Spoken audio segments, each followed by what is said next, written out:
দাজ্জালের নাম তো আপনারা শুনেছেন। ভয়ঙ্কর ডেঞ্জারাস একটা ক্যারেক্টার। পৃথিবীর শুরু থেকে শেষ পর্যন্ত এর চেয়ে বড় ফিতনা আসেনি, আসবেও না। দাজ্জালের ফিতনা। সে তার এক চোখ থাকবে, আরেক চোখ এরকম বন্ধ থাকবে। এখানে লেখা থাকবে কাফারা। কোনোভাবেই তাকে দমানো যাবে না, হত্যা করা যাবে না। আল্লাহ নবী ঈসা আলাইহিস সালাম তাকে হত্যা করবেন। দাজ্জাল আমাদেরকে যে সমস্ত জিনিস দিয়ে ফিতনায় ফেলবে, ওই ফিতনাগুলোর সলিউশন আল্লাহ তাআলা সূরা কাহফের ভিতরে রেখে দিয়েছেন। দাজ্জাল চারটা জিনিস দিয়ে আমাদেরকে ফিতনায় ফেলবে। দ্যাটস ট্রায়াল অফ ফেথ, এক নাম্বার। ঈমানের পরীক্ষায় সে আমাদেরকে ফেলবে, আমাদের বিশ্বাস নিয়ে ছিনিমিনি খেলবে সে। এটার সলিউশন আছে সূরা কাহফ, আমি বলবো আস্তে আস্তে। দুই নম্বরে দাজ্জাল আমাদেরকে ফিতনায় ফেলবে দ্য ট্রায়াল অফ ওয়েলথ, সম্পদ দিয়ে সে আমাদেরকে ফিতনায় ফেলবে। তিন নম্বর দ্য ট্রায়াল অফ নলেজ, জ্ঞান দিয়ে সে আমাদেরকে ফিতনায় ফেলবে। চার নম্বর দ্য ট্রায়াল অফ পাওয়ার, ক্ষমতা দিয়ে সে আমাদেরকে ফিতনায় ফেলবে। দাজ্জাল চারটা জিনিস দিয়ে আমাদেরকে পরীক্ষায় ফেলবে। কয়টা? এক হচ্ছে ঈমানি পরীক্ষা, দুই হচ্ছে সম্পদ দিয়ে পরীক্ষা, তিন হচ্ছে জ্ঞান দিয়ে পরীক্ষা, চার হচ্ছে ক্ষমতা দিয়ে পরীক্ষা। সে ঈমানের পরীক্ষায় আমাদেরকে ফেলবে। সে এসে বলবে আমি তোমার রব, এবং এটা প্রমাণ করার জন্য যা যা দরকার আল্লাহ তাআলা তাকে সব দিবেন। সে সব করতে পারবে। সে বলবে আমি তোমার রব। যদি বিশ্বাস না হয়, তোমার বাবাকে যদি জীবিত করে বিশ্বাস করবে? অনেকে বলবে হ্যাঁ আমার আব্বাকে জীবিত করে দেখান।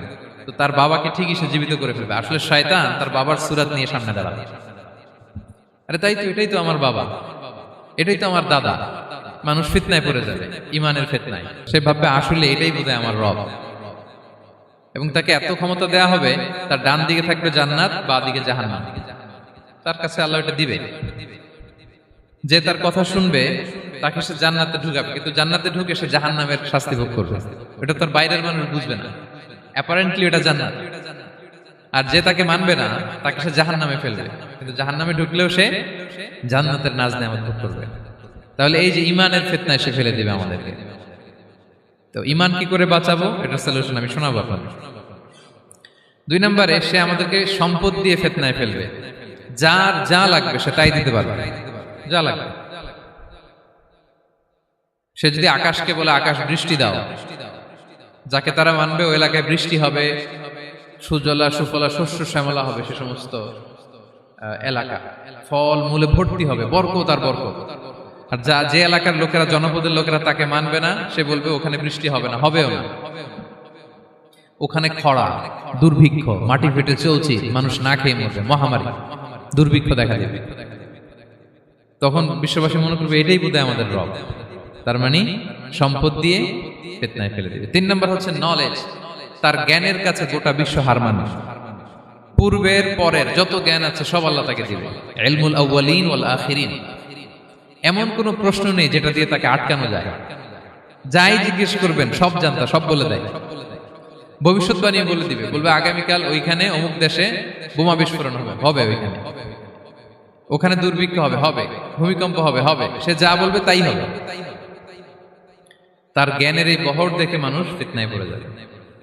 চার নম্বর হচ্ছে দ্য ট্রায়াল অফ পাওয়ার, ক্ষমতা। তার ক্ষমতার সামনে সবকিছু একেবারে ছিন্ন বিচ্ছিন্ন হয়ে যাবে, এত ক্ষমতা হবে তার। সে যেমনটি বলবে তেমনটি করতে হবে। বাতাসের চেয়ে দ্রুত বেগে সে এক দেশ থেকে আরেক দেশে চলে যাবে। তো তার এই সমস্ত অলৌকিক ক্ষমতা দেখে মানুষ ফিতনায় পড়ে যাবে। সম্পদের ফিতনা, কিভাবে বাঁচবেন? একজন বাগানওয়ালার ঘটনা বলেছে। দুজন বন্ধু, একজন একটু গরিব, সে বিশ্বাসী, আরেকজন ধনী, সে অবিশ্বাসী। তাকে আল্লাহ তাআলা বিশাল বড় খেজুরের বাগান আর আঙ্গুরের বাগান দিয়েছেন, বিশাল বড়, অনেক বড় বিজনেস ম্যাগনেট। তো এই সম্পদের অহংকার সে করত। সে প্রায় তার গরিব বন্ধুকে বলতো যে তোর চেয়ে আমার সম্পদও বেশি, সন্তানও বেশি, জনবল বেশি, লোকবল বেশি, অর্থবল বেশি, সব বেশি। অহংকারে তার পা মাটিতে পড়তো না। আর সে আখিরাতে অবিশ্বাস করত, এবং সে বলতো যে এই সম্পদ আমারে বাঁচাবে, চিরকাল আমাকে স্মরণীয় করে রাখবে, এই সম্পদ কোনোদিন যাবে না। অনেক বড় বড় ধনীরা আছে, তারা এরকম মনে করে যে আমি এত বড় সিআইপি, হ্যাঁ, আমি এত বড় বিজনেস ম্যাগনেট, এই দিন বোধহয় আর চেঞ্জ হতে পারে না, আমার আজীবনই বোধহয় এত পাওয়ার থাকবে, এত সম্পদ থাকবে। এটা ভুল ধারণা। এটা কি ভুল ধারণা? এই যে তুরস্কে দুর্ভিক্ষ হইল না, আপনারা দেখছেন না যে অনেক সম্পদের মালিক বাড়ি ঘর ভেঙে রাস্তার ফকির, এখন ওই যে ডিফিউজিদের জন্য যে খাবার আসছে ওখানে লাইনে দাঁড়াইছে, কারণ এখন লাইনে না দাঁড়ালে খাবারও তো মিলবে না।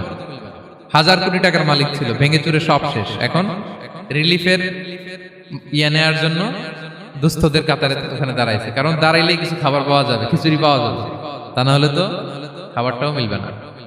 এই যে বঙ্গবাজারে আগুন লাগলো আমাদের বাংলাদেশে, 20টা-25টা দোকান ছিল অনেকের যাদের অন্যান্য বিজনেস আছে তারা হয়তো সার্ভাইভ করতে পারতেছে, কিন্তু এমন অনেক ব্যবসায়ী ছিল সব শেষ, জ্বলে পুড়ে তার টাকা পয়সা পুঁজি স্বপ্ন সব শেষ। তো ধনীকে গরিব বানাতে আল্লাহর 1 সেকেন্ডও লাগে না। ওই বিশাল প্রাসাদ থেকে টেনে ভাঙ্গা থালা হাতে দিয়ে রাস্তায় নামাইতে আল্লাহর কয় সেকেন্ড লাগে বলেন তো? 1 সেকেন্ডও লাগে না।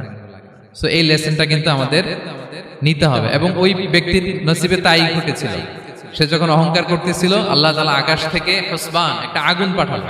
ওই আগুন এসে তার আঙ্গুরের বাগান, তার খেজুরের বাগান, বিশাল মাইলকে মাইল এই বাগান জ্বালিয়ে পুরো মুহূর্তের মধ্যে সারখার করে, এবং মুহূর্তের মধ্যে সে পথের ভিখারি, ফকির। এই ঘটনাটা এনে আল্লাহ তাআলা সম্পদশালীদেরকে রিমাইন্ডার দিলেন যে এই সম্পদের ফিতনায় তোমরা পড়ে যেও না। আমরা সম্পদশালী হলে বাস্তবতা অনেক সময় ভুলে যাই। সূরাতুল হুমাজাতে আল্লাহ তাআলা বলেন ইয়াহসাবু আন্না মালাহু আখলাদা, সম্পদশালীরা মনে করে এই সম্পদ আমাকে চিরকাল বাঁচিয়ে রাখবে, চিরকাল বোধহয় এই সম্পদ আমার হাতে থাকবে। না, এটা হাতের ময়লা, আজ আছে কাল নাই, যে কোনো সময় চলে যেতে পারে। এটা হচ্ছে ম্যাটেরিয়ালিস্টিক আউটলুক, বস্তুবাদী চিন্তা থেকে এই আমাদের ধনী ভাইদের এই সমস্যাটা হয়। ভোগবাদী চিন্তার প্রভাব আর কি। সম্পদ যখন হাতে থাকে ধরাকে সরাজ্ঞান করে, মনে করে যে সবই আমার কন্ট্রোলে। না, আপনারে ওই গরিবের কাতারে আনতে, ওই রিলিফের সম্পদ নেয়ার জন্য ওই লাইনে দাঁড় করাইতে আল্লাহর 1 সেকেন্ডও লাগে না। এটা খেয়াল রাখতে হবে। আমরা যখন প্রাইভেট কারে চড়ি মাঝে মাঝে অনেকে এসে হাত পাতে, এদেরকে ছোট করা যাবে না। গল্পটা আল্লাহ ভিন্ন করতে আল্লাহর 1 সেকেন্ডও লাগে না। ওইদিকে আমি দাঁড়ায় হাত পাততাম আর উনি প্রাইভেট কারে বসে থাকতো। আল্লাহ চাইলে এরকম করতে পারতেন না? পারতেন। তো এখান থেকে আমাদের জন্য শিক্ষা হচ্ছে সম্পদ এটা ক্ষণস্থায়ী, আজ আছে কাল নাই,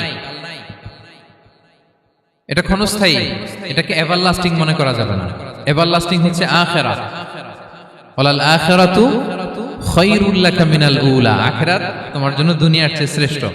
এবং আল্লাহ তাআলা দৃষ্টান্ত একটা দিয়েছেন যে দুনিয়ার জীবনটা হচ্ছে কামা, ওই পানির মতো যেটা আনজালনাহু মিনাস সামা, আকাশ থেকে নাজিল করেছি। ওই পানি ক্ষেতের মধ্যে পড়ে ফসল, ফুল ফসল হয়েছে। এরপরে যখন ফসল কাটা হয় ওই ক্ষেত খামার এগুলো তৃণলতা হয়ে যায়, ভুসির মতো হয়ে যায়। তখন বাতাসের ঝাপটায় একবার এদিকে যায় একবার ওদিকে যায়। অনেক লম্বা উপমা, আমি সংক্ষেপে বললাম। তো শেষ আউটপুটটা হচ্ছে এটা, সম্পদ এটা মুহূর্তেই চলে যেতে পারে। সম্পদ উপার্জন জায়েজ আছে, মুসলিমরা সম্পদ উপার্জন করতে পারবে, কোনো অসুবিধা নাই। আপনি যদি ধনী হন এটা ভালো, ফলে আপনি যাকাত দিতে পারবেন, অসহায় দুস্থদের সহায়তা করতে পারবেন, কন্ট্রিবিউট করতে পারবেন।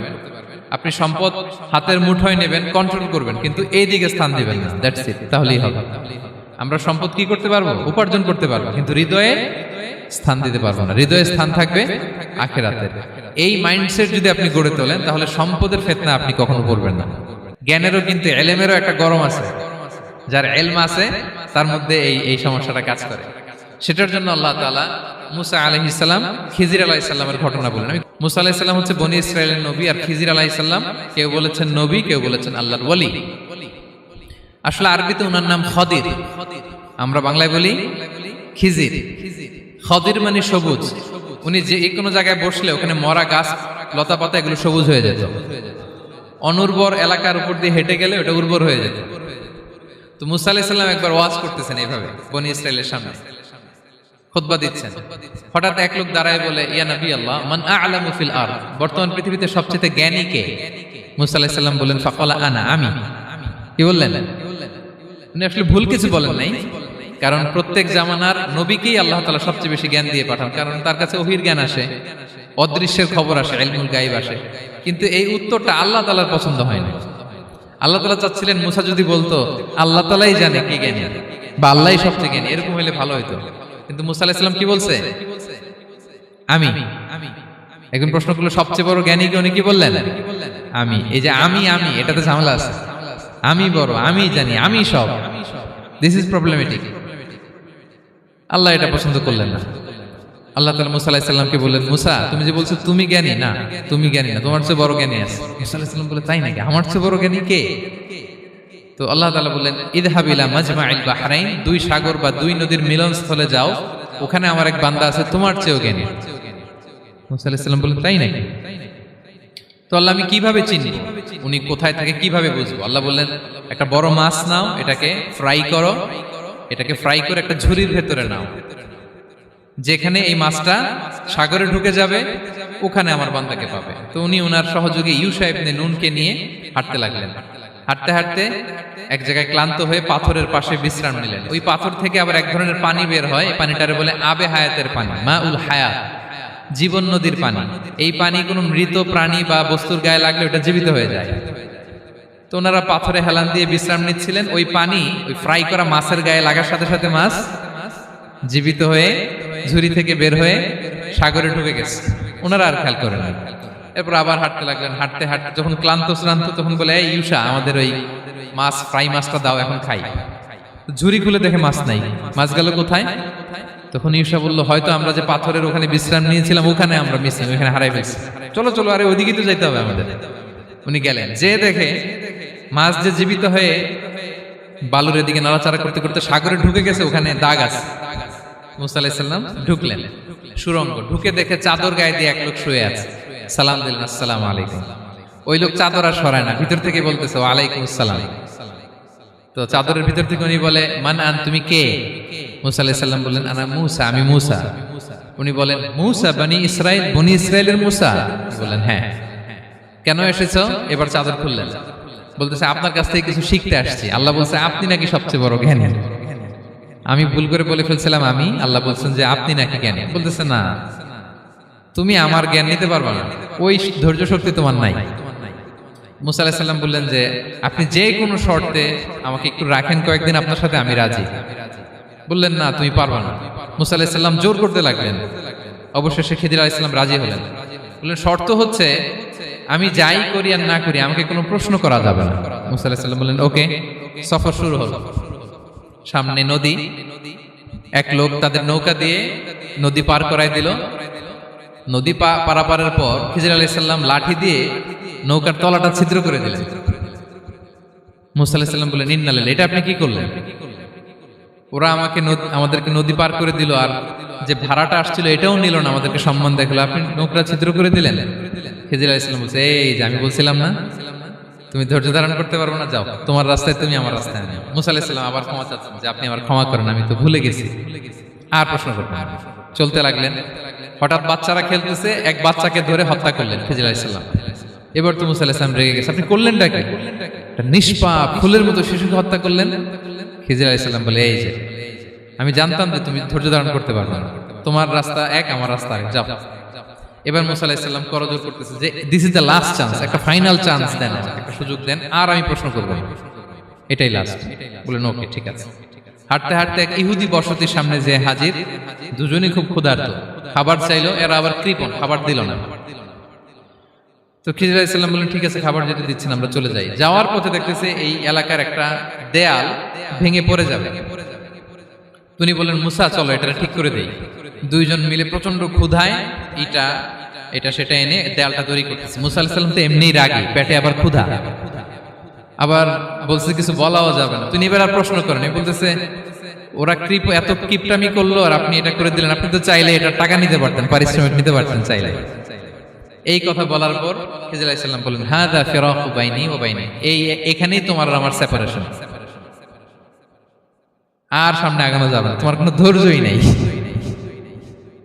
তো এতটুকু তোমাকে আমি বলি যে আমি একটাও আল্লাহর আদেশ ছাড়া করি নাই, আল্লাহর আদেশে আমি করেছি। কি?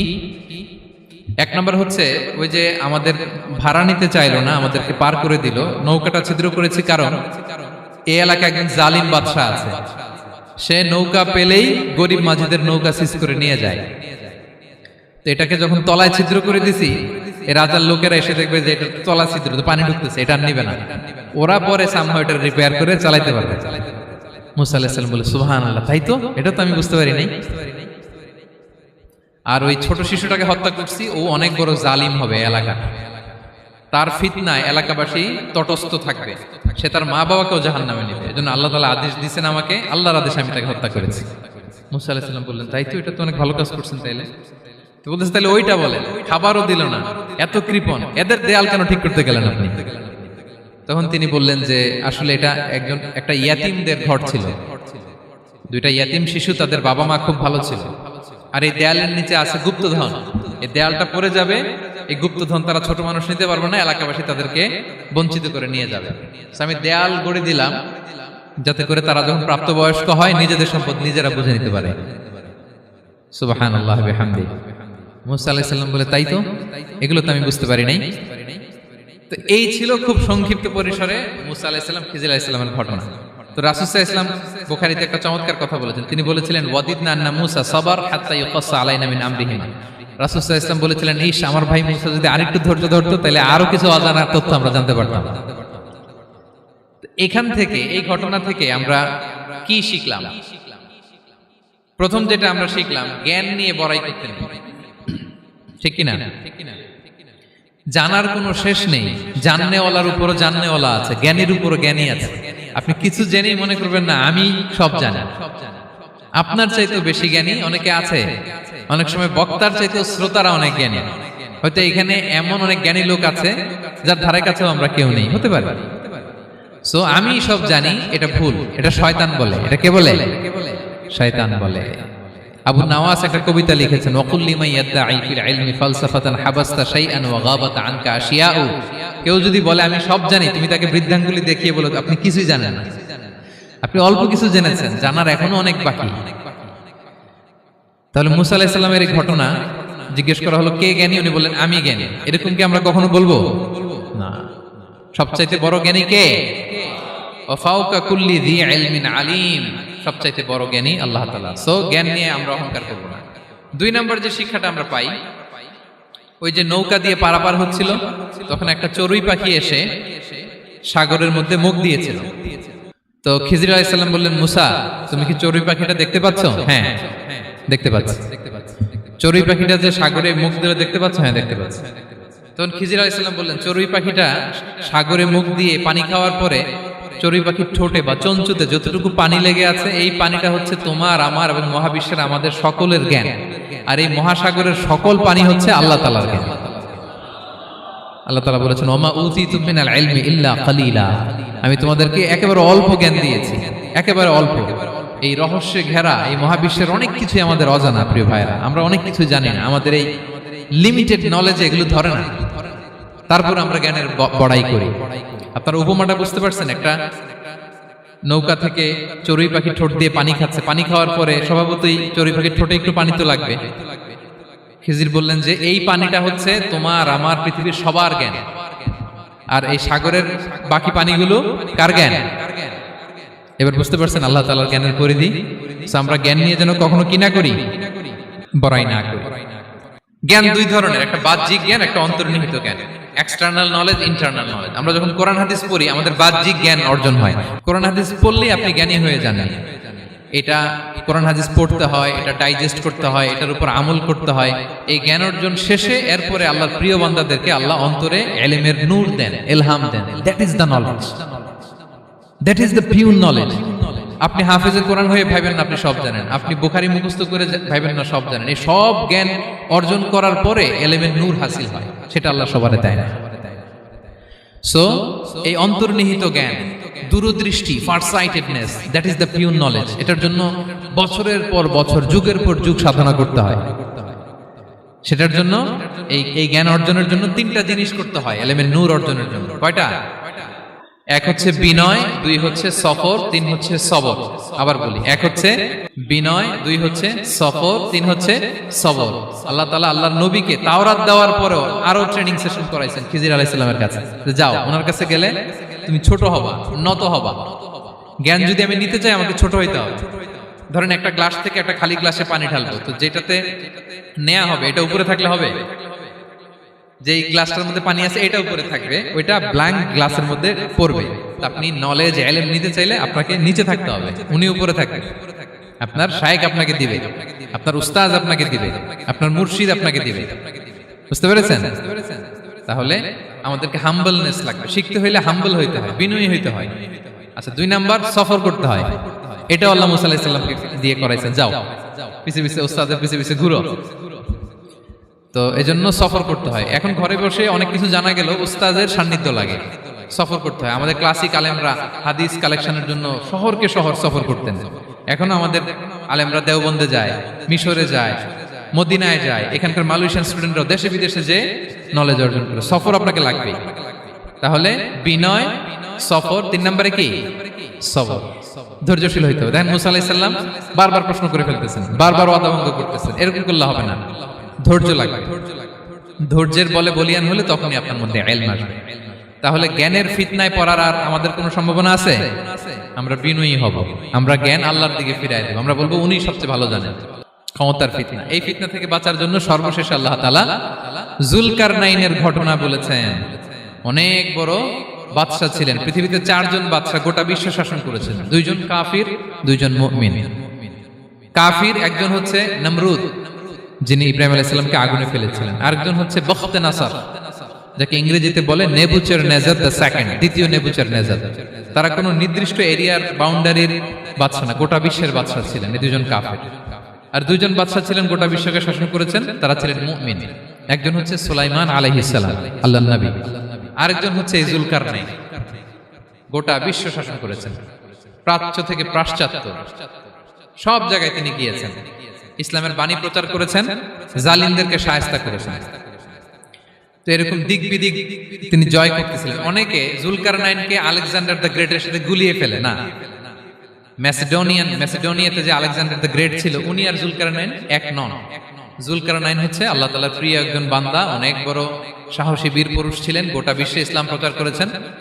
করতে করতে করতে করতে অনেক বড় ঘটনা, আমি সব শেষের ঘটনাটা বলি। উনি জর্জিয়া, বর্তমান যে জর্জিয়ার তিবলিসি এরিয়া, এখানে এসে একটা এলাকার সন্ধান পেলেন, যারা ওনাকে এসে বলল যে এখানে একটা জঙ্গলি গ্রুপ আছে যাদের নাম ইয়াজুজ মাজুজ, তারা এসে আমাদের উপর হামলা করে। হে যুলকারনাইন, আমরা আপনাকে ট্যাক্স কালেক্ট করে দিচ্ছি, আপনি তাদের মাঝে আর আমাদের মাঝে একটা প্রাচীর তৈরি করে দেন। আপনারা ইয়াজুজ মাজুজের নাম শুনেছেন না? ইংরেজিতে বলে গগ ম্যাগগ। নূহ আলাইহিস সালামের 4 সন্তান ছিল, হাম, সাম, ইয়াফাস, কানাআন। এই ইয়াফাসের বংশধর হচ্ছে ইয়াজুজ মাজুজ, জঙ্গলি, হাজার হাজার শুধু বংশ বিস্তার করে। তারা এসে লোকালয়ে মানুষের উপর আক্রমণ করে, তাদের গবাদি পশু এগুলো ছিনিয়ে নেয়, ফলমূল খেয়ে ফেলে।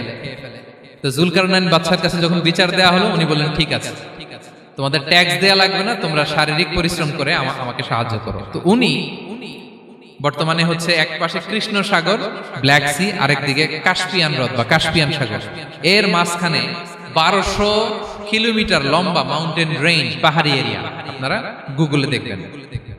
এইখানে 2 পাহাড়ের মাঝখানে ফাঁকা জায়গায় তিনি বড় বড় লোহার পাত প্রথিত করলেন, গেড়ে দিলেন। এরপরে তামা, সীসা গালিয়ে বিশাল একটা ওয়াল তৈরি করলেন। এটা যুলকারনাইন উনার বানানো ওয়াল বা ড্যাম, প্রাচীর। এখন আর ইয়াজুজ মাজুজ আসতে পারে না, ওরা আর আসতে পারে না। ওরা প্রতিদিন এটা ভাঙার চেষ্টা করে, কিন্তু ভাঙতে ভাঙতে আরেকটু ভাঙলেই ভেঙে যাবে। ওরা বলে আগামীকাল ভেঙে ফেলবে, ইনশাল্লাহ বলতে ভুলে যায়। এজন্য এরপরের দিন এসে দেখে আবার এটা আগের মতো হয়ে আছে। কিয়ামতের আগ দিয়ে ওদের মধ্যে এই ইনশাআল্লাহর প্রেরণা আসবে। তাদের একজন বলে উঠবে, আগামীকাল ইনশাআল্লাহ আমরা এটা ভেঙে খান খান করে দেব, ঠিকই ভেঙে ফেলবে। তখন তারা ভেঙে চুরে কুটি কুটি ইয়াজুজ মাজুজের দল এসে হামলে পড়বে। সামনে পড়বে তাবারিয়া সাগর, একদল এসে তাবারিয়া সাগর এমন ভাবে খাবে, এই দল যাওয়ার পরে আরেক দল এসে এখানে যে সাগরে যে পানি ছিল এটা কল্পনাই করতে পারবে না। তারা পৃথিবীতে ফিতনা ফাসাদ করবে। ঈসা আলাইহিস সালাম তখন আসবেন, দোয়া করবে আল্লাহ তাআলার কাছে মুমিনরা, একটা মহামারী দিবে আল্লাহ তাআলা ইয়াজুজ মাজুজের মধ্যে, ওরা মরে যাবে সব। এরপর বিশাল এক পাখি এসে তাদেরকে আল্লাহর মর্জি মাফিক এমন এক জায়গায় ফেলে আসবে, কেউ জানবে না। তো তারা যে পচে গলে মাটির সাথে মিশেছিল, এই গলিত লাশ থেকে মাটি খুব উর্বর হয়ে যাবে। এরপর আল্লাহ তাআলা পৃথিবীর মধ্যে বারাকা দিবেন, কিছু রোপণ করলে তাড়াতাড়ি ফুলে ফেপে বড় বড় ফলমূল হচ্ছে। তো এটা কিয়ামতের আলামতের অন্য কোনো আলোচনায় হয়তো আমরা বলবো।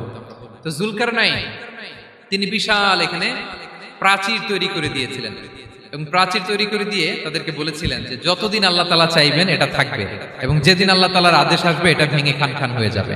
তার মানে দেখেন, এত পাওয়ারফুল, এত শক্তিশালী, এত ক্ষমতাধর হওয়ার পরেও তিনি তার ক্ষমতাকে কার দিকে ফিরিয়ে দিয়েছেন?